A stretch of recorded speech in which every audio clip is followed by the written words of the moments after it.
to American Education FM, everybody. I'm Dr. Sean Brooks. All right, it's Wednesday, everybody. Welcome.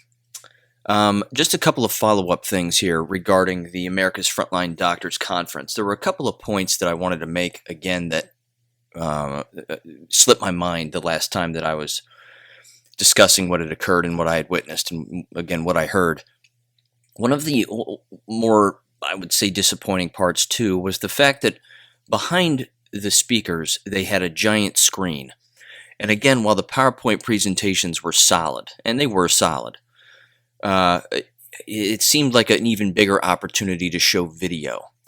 And one of the subjects that was never brought up, not once that I heard, nor was it even a part of the program, was the magnetism aspect of what's occurred with people who have taken these shots, and how the graphene oxide is part of that magnetism, and all of the videos that countless people have seen, firsthand or otherwise, of individuals sticking metal objects to themselves, whether it be cell phones to their chests or arms at the site of the injection, magnets on their faces, whatever it may be. That subject wasn't even brought up. And again, that is alarming to me, because I think it just continues to prove that there is a line that the America's Frontline Doctors don't want to cross. There's only so much information that they want to provide. It would seem like it would be a relatively easy thing for them to test. Again, they all have practices of their own for the most part. Why wouldn't they simply ask an individual who's taken the jabs, hey, let me see if I can take one of these magnets and it will stick to you or not? Seems like something that they could do on their own at any time. But again, it wasn't brought up. It wasn't brought up once. And again, to my knowledge, again, I was there for the entire thing for the most part, although I didn't make my way back into the medical room at the end of the day. But there were no videos. I didn't see any videos playing of anything, of people talking about, again, their experiences, or again, even the magnetism videos, which are everywhere. They're all over BitChute, they're all over Telegram, they're all over Gab. And I would say this too, that this was one of the sort of last examples, is that they were commenting consistently about YouTube, Twitter, and Instagram, and how they're getting kicked off of, or their posts will get flagged on YouTube, Twitter, and Instagram. Again, I hate to break it to them, but being on YouTube, Twitter, and Instagram at this stage of the game shows that you're behind the curve a little bit, because most people aren't there anymore. We're getting information out other ways. Gab, Telegram, BitChute, Rumble. These are platforms people are using. No one's getting kicked off of Gab. People have commented on Telegram and they've said, well, they've lost some subscribers, or their subscribers have remained stagnant, which seems odd to them for one reason or another. No complaints from BitChute whatsoever that I've heard. I've heard some complaints about Rumble from time to time, but the videos on Rumble, again, they're solid, and it depends on who you follow and what you're watching, XYZ. But again, complaining about being censored on YouTube, Twitter, and Instagram, I think shows a larger lack of understanding the bigger picture, that was occurring, that censorship was occurring a long time ago. Multiple years ago that was occurring. Not a new thing. And so I would just encourage them and anybody else to get off of those platforms and move over to Gab, Telegram, XYZ. These are the places where, and BitChute, but these are the places where people are posting information without trouble, without any censorship whatsoever. Now, with that censorship piece stated, this also needs to be stated, because this is one of the things that's been talked about at length by countless people, and it's probably going to happen one way or another. But there's been a lot of chatter about internet shutdown, and there being an internet shutdown, that people aren't going to be able to access any social media whatsoever. They're not going to be able to access the internet at all whatsoever, that there's some kind of an internet kill switch that exists, and that in the future that may end up being the case. In particular, if Donald Trump gets back in, which we all assume is going to happen. Again, with that said, as far as this little podcast is concerned, If there's no internet, then of course I can't post anything. So don't let that surprise you if that ends up being a thing. Because again, an internet kill switch is one of those things that's been talked about for a very, very long time, numerous years as a matter of fact, throughout the entire Trump administration, and even more so now.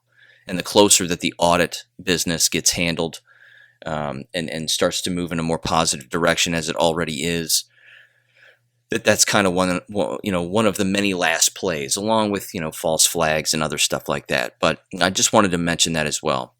Here's one last comment on the AFLDS conference, and it was an interesting thing that Dr. Merritt brought up. And again, it was when they brought this up in passing, but they mentioned that they had been shed on, and I don't think I mentioned this the last time, but they said that low-dose ivermectin was a better option than just hydroxychloroquine.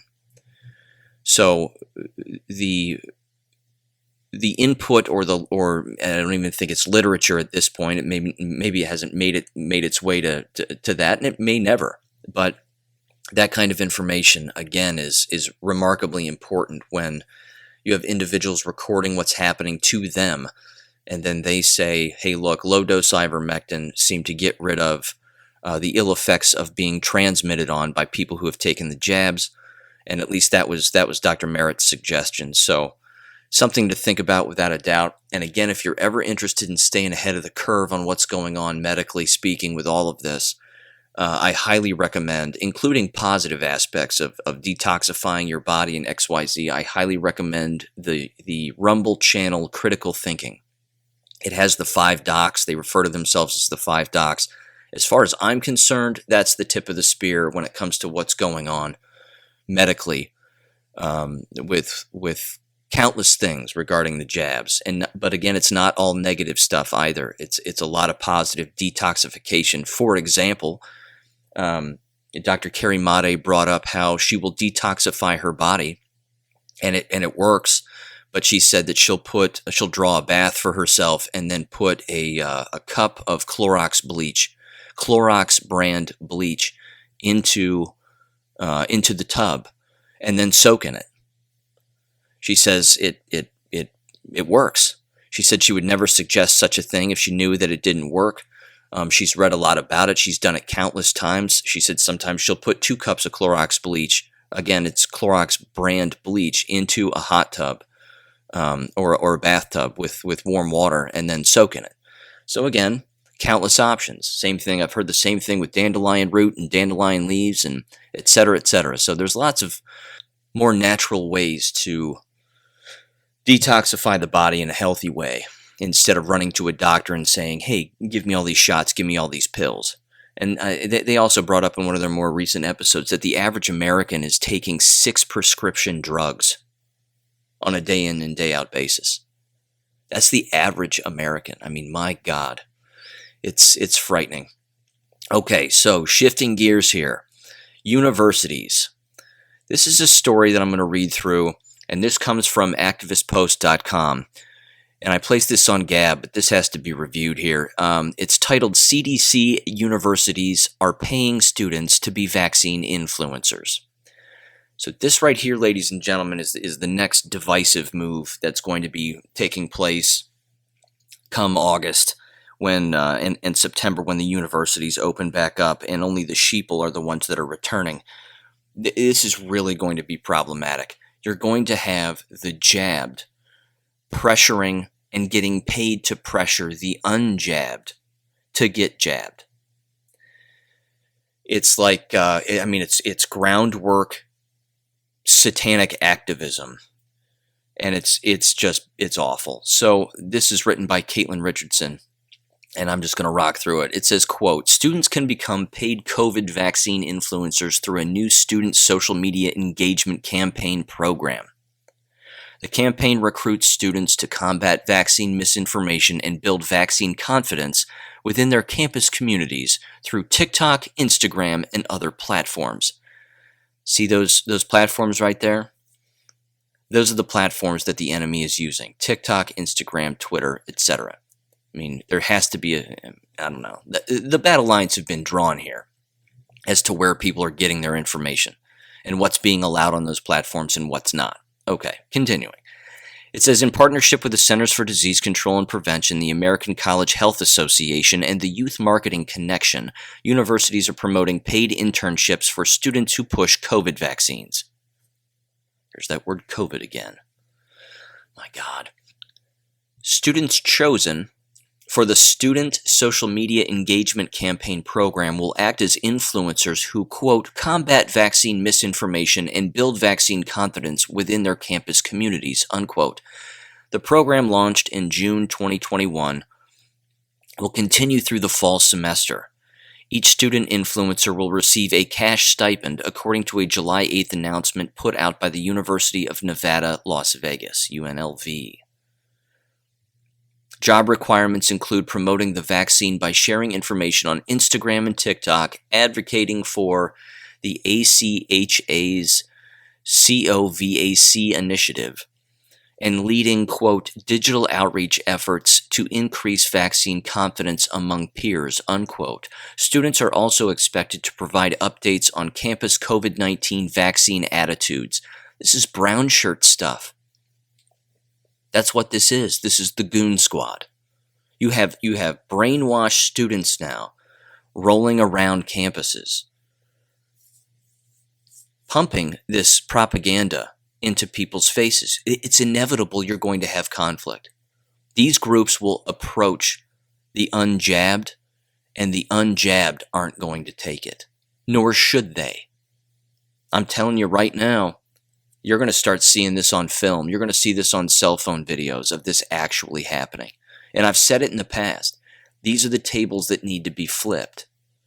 These are the kinds of tables that have got to be flipped. When these people are showing up and they've got their information and they've got their pamphlets and whatever, I'm not telling people to be violent, but my God, don't take it. I mean, don't sit there and listen to them. Tell them what they have done. Throw the facts back at them. Scare them with the truth. That would be a very interesting thing to occur. It continues, it says, quote, the Student Social Media Engagement Campaign is a part of the ACHA's broader COVAC initiative, which is designed to increase campus vaccinations and include $3,000 mini grants for colleges that want to implement marketing for the vaccine. It's not a vaccine. Many campuses across the country have already mandated the vaccine for fall semester. Oh, we know. We know. Uh-oh, here comes the University of Cincinnati. The CHA did not respond to Campus Reform's request for information on how internships are funded or on what other schools are participating. I bet they didn't respond to Campus Reform. Aside from UNLV, UC Cincinnati also announced its participation in the program when it highlighted a student ambassador on its website. Similar student influencer efforts have been independently sponsored by other universities. In fall 2020, the University of Missouri hired 5 students to become campus influencers for COVID-19 safety. Blood is on their hands, as far as I'm concerned. Oh, wow. It continues. The university paid Canadian company Glacier $10,300 to run the project, according to Columbia Missourian. The University of Miami, likewise, hired 75 students in fall 2020 to serve as public health ambassadors, strategically placing them in high-traffic areas of campus to encourage peers to follow social distancing and masking. The practice, one student told News at the U, was highly effective. Quote, we are becoming recognized now by our shirts. See? They even wear shirts. Are they brown? I wonder. They continued, they said, so, when they see me approach, I don't even have to tell someone to do something. They automatically see me, and they'll fix their mask or something, unquote. UM senior Camille told News at the U. Campus Reform reached out to the CDC, ACHA, YMC, and UNLV for comment, but did not receive a response in time for publication. I bet they didn't receive a response. They're not going to. They know Campus Reform is the enemy. That's unquote, by the way. That's the end of the article. Yeah, don't expect the enemy to reply to you, but they're actually giving them shirts. And they're actually having these people, these goon squads, show up and roam around campus and approach people who aren't wearing masks appropriately to intimidate people to do the same. How much more evidence do we need? These people have to be destroyed. It's that simple. There have to be people that organize and push back against these brown-shirted communists and Bolsheviks. It just has to happen. Yes, you can leave these campuses. I highly recommend it. Yes, don't enroll your children in K-12 schools that are doing the same thing, which, by the way, I did hear this, and it was, I believe, at the AFLDS conference, that they are, that the business of the jab buses that I've been bringing up on this podcast is not only a real thing, but they're already planning it. That these K-12 schools in America are going to have jab buses that show up while parents aren't around, and encouraging people to get the jabs during the school day so they can get out of class, jump on the bus, get jabbed, and then stumble out of the bus, land on their face, and then it's game over for them, whether they know it or not. I hate to be repetitive, but I just can't think of a more unhealthy environment. I really can't. Here's a piece of audio I wanted to play of Mika Brzezinski, that psychopath, and her murderer husband, Joe Scarborough. I'm sure it was an accident. Not really. And what are they doing? Well, simple. They're telling teachers and cops and you name it to get the jabs. Because if they don't, then they're hurting people. Much greater at stake now, and that is, again, keeping America open in the fall, keeping our schools open in the fall. It's time for Joe Biden. It's time for Democrats. It's time for serious Republicans to start ignoring the ground noise and start focusing on the signal. And the signal is this. If you're a school teacher, if you're a nurse, if you're a cop, you need to get vaccinated. And if you don't, you need to look for another job. Now, you're a smart audience. You're a smart audience. I know you are. 100%. Did you hear what he said, and can you connect those dots? So let's think just a little more dimensionally about this here. He knows what the script is.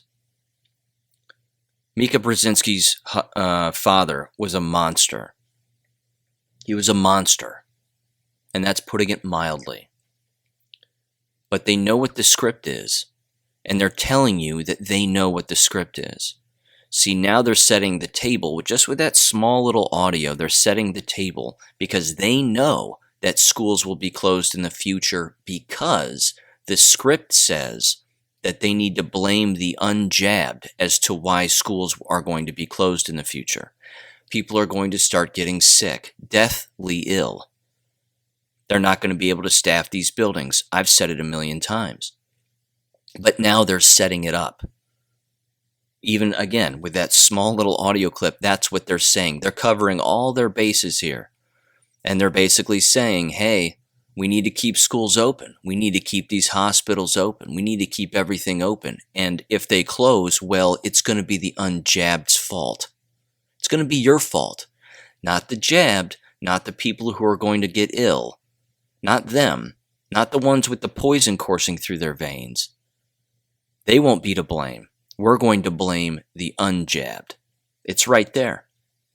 It's right there. It's coming. I'm telling you.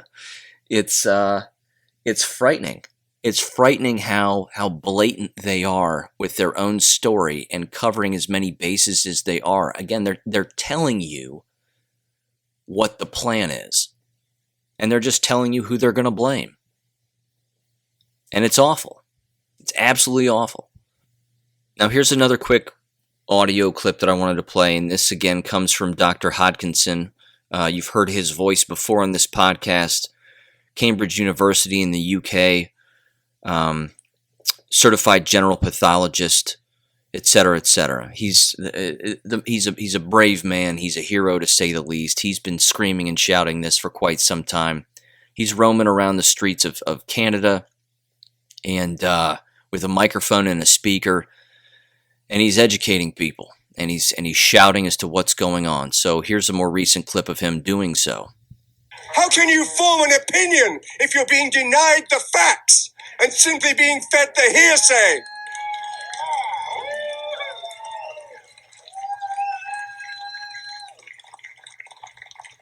The PCR test, I'm talking as a pathologist now.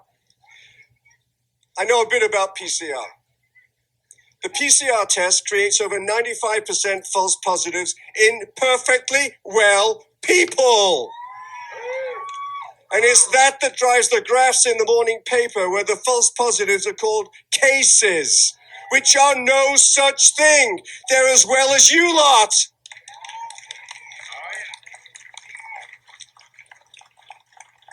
The second driver of fear is the brutal silencing of the truth. From the three sources that you would normally rely upon to form your own independent judgment.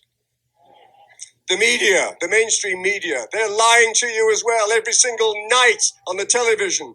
Social media is suppressing the truth. It can only get out under alternative media. And how many people listen to that? No, you're being lied to and you're being denied the truth. And I'll include in that group physicians, particularly MDs, who by their cowardly silence have decided to put income ahead of ethics. The ethics.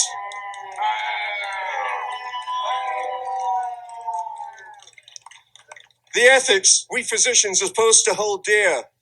First, do no harm, and informed consent, both being trampled on by our government. Fear, in turn, has been the excuse for politicians and the unelected minions underneath them to enforce ridiculously arbitrary mandates that have no consensus for any effectiveness in the medical literature. Do I have to repeat that? No evidence for effectiveness. None, none, none. Now, just to review very quickly, you may recall, I want to say roughly a month ago, I brought up on this podcast that I watched a BitChute video. I may have even played the audio. I'm not entirely sure, but it was a nurse, and she was describing the PCR test, and she said, "We've been told to not say this, but we were told that the PCR test is being recalled completely."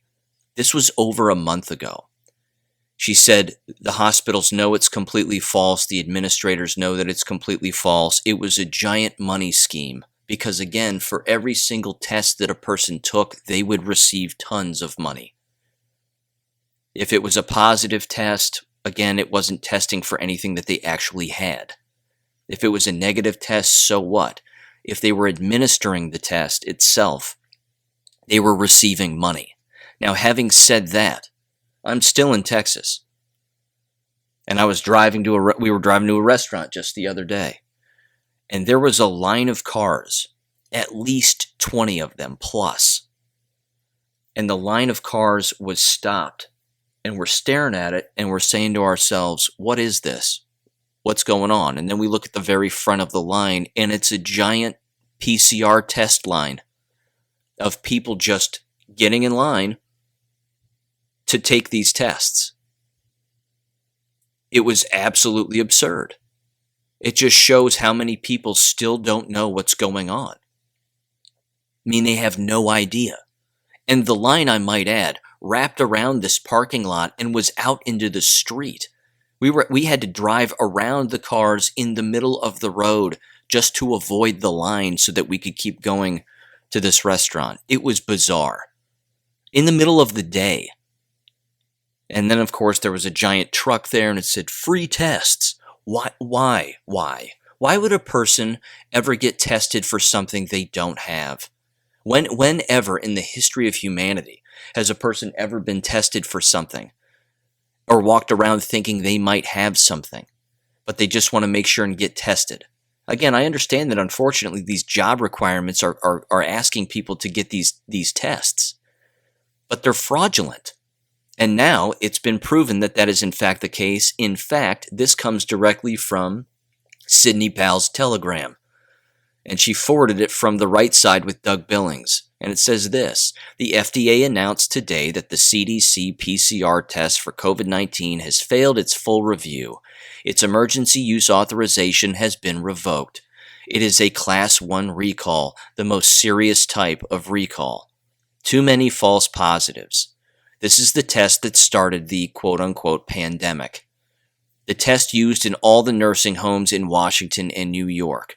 This was the only test in use until May of 2020. The vaccine causes the Delta variant. This is the single most horrific crime against humanity since the dawn of mankind. I couldn't agree more. And there's a much longer post here that I want to read. And again, this is forwarded from Dr. Naomi Wolf, again on Sidney Powell's telegram. It says this, quote, COVID vaccine from Pfizer destroys every system of the human body. I'm going to end with this. And again, this is horrific. It says this, quote, the Israeli People Committee, the IPC, a citizen-led group of Israeli health experts, has issued an urgent warning for the Wuhan coronavirus COVID-19 vaccine from Pfizer damages virtually every system in the human body. While much of the attention, at least in Europe, is centered around the AstraZeneca jab, which is linked to deadly blood clots, the Pfizer injection is actually far more dangerous and a much bigger threat based on the latest data. A detailed report released by the IPC warns that getting jabbed with a Pfizer syringe could lead to a catastrophic health outcome, as evidenced by the high number of people who have already had their lives ruined by it in Israel. Quote, there has never been a vaccine that has harmed as many people, the report explains. We received 288 death reports and approximately to vaccination 90% up to 10 days after the vaccination, 64% of those were men. The Israeli Ministry of Health, meanwhile, is claiming that only 45 people in Israel have died from the Pfizer injection. This is a gross undercount that minimizes the true deadly impact of the jabs. If the figures contained in the IPC report are valid, then more Israelis have died from the Pfizer shot than have Europeans from the AstraZeneca shot throughout the entirety of Europe. Quote, according to Central Bureau of Statistics data during January and February 2021, at the peak of Israeli mass vaccination campaign, there was a 22% increase in overall mortality in Israel compared to the previous year, the report further warns. Quote, in fact, January to February 2021 have been the deadliest months in the last decade, with the highest overall mortality rates compared to corresponding months in the last 10 years. And then there's this last section, and it says this. It's titled, Younger People Are Dying Most from the Pfizer Jab. It says, quote, the most effective demographic seems to be younger people between the ages of 20 and 29, which saw the most dramatic increase in mortality post-release of the Pfizer vaccine. In this age group, we detect an increase of 32% in overall mortality in comparison with previous year, the report states. Statistical analysis of information from the Central Bureau of Statistics combined with information from the Ministry of Health leads to the conclusion that the mortality rate amongst the vaccinated is estimated at about 5,000, or 1 for every 5,000, 1 for every 13,000 ages 20 to 49, and 1 for every 6,000 at ages 50 to 69, and then 1 for every 1,600 at ages 70 and up, if I'm reading all that correctly. Based on the data, the IPC estimates that as many as 1,100 Israelis have died thus far from the Pfizer injection. Older people die the soonest, usually less than 3 days post-injection, while younger people typically live for more than a week post-injection before passing away. The IPC further found that the risk of mortality goes parabolic after the second injection. Those who stop with the first shot have a much greater chance of living than if they go for the second round. As for the injuries caused by the injections, the IPC found that cardiac events such as myositis and pericarditis, are common. The same goes for massive vaginal bleeding, neurological damage, and damage to the skeletal and skin systems. Quote, it should be noted that a significant number of reports of side effects are related, directly or indirectly, to hypercoagulability or infraction, medical words, myocardial infraction, there we go, stroke, miscarriages, impaired blood flow to the limbs, pulmonary embolism, the group contends. The full report from the IPC is available for viewing at this link. These mRNA vaccines contain a virus which then attaches to the RNA, the messenger for the man's DNA, which can never be undone, warned one commenter at Great Game India. This means that the RNA messenger will always carry a virus, the very one they inject into your body. Unquote. See, it continues to prove this point, I think, that the only way you get a virus into your body is if you inject it into your body directly. This business of viruses just traveling around in the air is a hoax.